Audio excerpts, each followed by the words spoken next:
সাফল্যের দিনেই মানুষ চেনা যায়। কলমে সরজিৎ ঘোষ। কে বলেছে শুধু দুঃখের দিনে, বিপদের দিনে মানুষ চেনা যায়? তুমি আরো ভালো করে মানুষ চিনতে পারবে তোমার সাফল্যের দিনেও।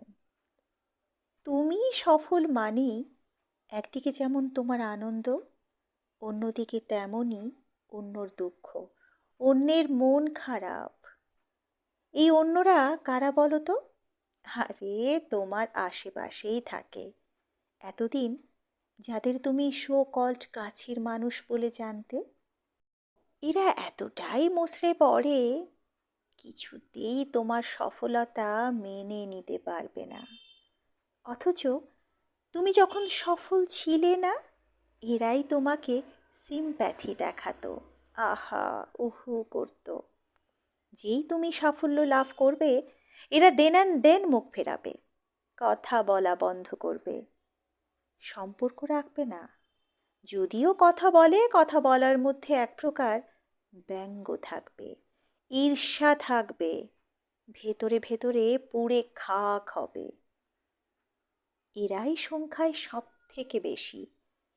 এরা চায় তুমি ততটাই সফল হবে যতটা সফল হলে তুমি তাদের কাছে করুণার পাত্র হয়ে থাকবে। বড় হও, তার থেকে বড় যেন না হও।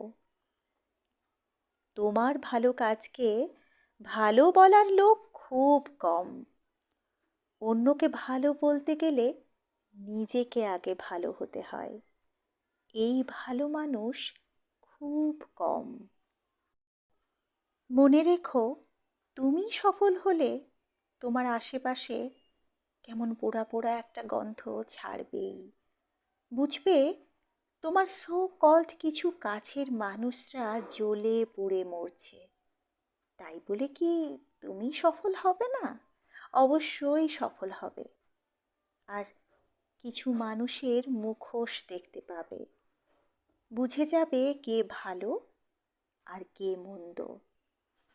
আসলে কি জানো তো, তোমার সাফল্য তোমার যেমন আনন্দের কারণ, তেমনি অন্যের ঈর্ষার কারণও।